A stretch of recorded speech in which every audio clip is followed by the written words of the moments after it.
poštovani potpredsjedniče stranke, poštovani predsjedniče Županijskog odbora Hrvatske demokratske zajednice Brodsko-posavske županije, poštovani predsjedniče Gradskog odbora, poštovani župani iz ostalih županija, poštovani saborski zastupnici također iz 5. izborne jedinice, poštovani visoki uzvanici, drage stranačke kolegice i kolege i prijatelji HDZ-a.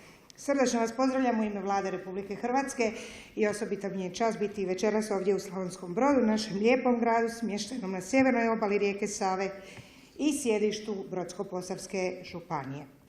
Ono što je važno reći je da osjećaj zadovoljstva još je i potpuniji znajući da nas je okupila ova 28.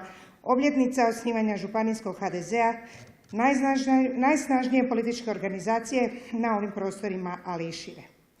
Ono što je važno reći, a župan je već istaknuo, da u ovoj županiji i u 5. izbornoj jedinici iz svojih redova upravo ste iznjedrili ministra našega Zdravka Marića, moga kolegu koji je večeras odsutan samo zato što je na vijeću ministara u Briselu, ali osim jednog državnog tajnice, gospođe Dunje Magaš, također i 5 pomoćnika ministara, što svakako valja reći da su od tih 5 2 moja pomoćnika. I važno je naravno reći i podsjetiti upravo da toliko veliku i bitnu ulogu naš slavonski lobij ima u HDZ-u, naravno u Vladi Republike Hrvatske.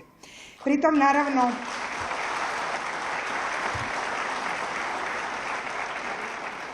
naravno ne smijemo zaboraviti da je upravo 8 saborskih zastupnika iz redova HDZ-a koji upravo dolaze iz naše 5. izborne jedinice. Ja vjerujem da ćete se složiti sa mnom kada kažem da je Hrvatska demokratska zajednica sigurno pouzdan partner i članica europske obitelji, a naša Vlada zajedno sa predsjednikom Andrejom Plenkovićem sigurno je pobjednička formula koja donosi razvoj i napredak lijepe naše. Ono što svakako treba, dragi stranački prijatelji, večeras izdvojiti je da je Slavonija moj zavičajni kraj, da naše slavonske županije oduvijek su bile generator razvoja cijele zemlje i države. Mi ne želimo prihvatiti kao Vlada činjenicu upravo da ne iskorištavamo potencijale koje imamo, da nam ovaj najplodniji dio lijepe naše pruži sve ono što želimo. Upravo kako je i župan i predsjednik županijskog odbora istaknuo, želim vam reći da naša Vlada je ta koja je po prvi puta pokrenula projekt Slavonija, Baranja i Srijem i upravo 18 milijardi i 750 milijuna kuna samo iz EU fondova uz dodatna državna sredstva sigurno trebaju biti u svrhu povećavanja stope zaposlenosti i ubrzavanja razvoja slabije razvijenih krajeva. Jako dobro znamo kakvi su podaci upravo u naših 5 slavonskih županija. Ono što smo sigurno svjesni je da smo samim ovim projektom osigurali već do sada 24% sredstava. To sigurno vi, neki ovdje od vas su i članovi našeg savjeta za Slavoniju, Baranju i Srijem, naši župani, naši predstavnici županijskih razvojnih agencija i to je već 4 milijarde i 400 milijuna kuna u protekloj godini koji su upravo iz europskih fondova uloženi u ovaj kraj. Moram reći da ove projekte koje je župan spomenuo, sve smo ih potpisali u nekom proteklom vremenu i to zaista veseli da po prvi puta usklađujemo potrebe regionalne, lokalne razine, vas koji kreirate vaše razvojne projekte sa projektima Vlade, svih resora, upravo na tragu onoga što treba se dogoditi, a to je rast i razvoj. Kada govorimo o projektu Slavonija, Baranja i Srijem, mi smo zaista transparentno ponudili i medijima i svima ono što je objavljeno, a to su koji su sve projekti iz kojih fondova ugovoreni u proteklom vremenu na ovome području. Sigurno sam uvjerena da će ovi projekti koji su započeti, koji će se ugovarati do kraja 2020. ali i kasnije učiniti rast i razvoj, a posebice ostanak naših mladih o kojem ste vi prethodni govornici sigurno puno toga već rekli. Mi smo upravo u 11. mjesecu ovdje u Slavonskom Brodu imali zadnju sjednicu Savjeta za Slavoniju, Baranju i Srijem na temu prometne infrastrukture i aktivacije državne imovine. Ono što je tema sada u subotu povodom održavanja sajma Viroexpo, tu nam virovitički župan, u subotu ćemo imati 4. sjednicu Savjeta za Slavoniju, Baranju i Srijem, Vladinog savjeta koji zaista sustavno radi na onome što se treba dogoditi na ovome području.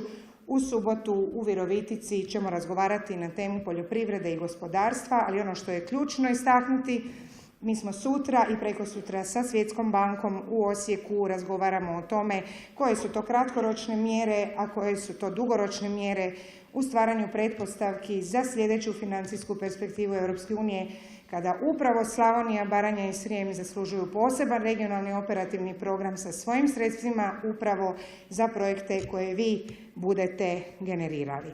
Ono što je važno reći, osim toga, u ovome kraju je sigurno problem koji sve vas tišti, ali naravno mislimo na onečišćenje zraka. Netko od vas je već to spomenuo, koje dolazi iz rafinerije smještene u susjednoj državi. Upravo zahvaljujući vladi i uloženim naporima uskoro će se i taj problem riješiti, jer je postignut prekogranični sporazum za rješenje postrojenja u rafineriji Bosanski Brod. Mislim da je važno reći za ovaj kraj da taj problem koji dugi niz godina postoji se treba riješiti. Meni je zadovoljstvo i sigurno mi je drago da upravo ovdje u Slavonskome Brodu možemo reći da zajednički sa vašom regionalnom samoupravom, svim gradovima i općinama i svemu onome što je u ingerenciji moga ministarstva po prvi puta zajednički stvaramo priliku za bolju budućnost. Stoga zaista optimistično želim reći da sve ono što je pred nama sigurno će ova Vlada učiniti da se na ovim prostorima konačno dogodi ono što Slavonija već odavno zaslužuje. Za kraj bi svakako čestitala svima vama članovima Hrvatske demokratske zajednice 28.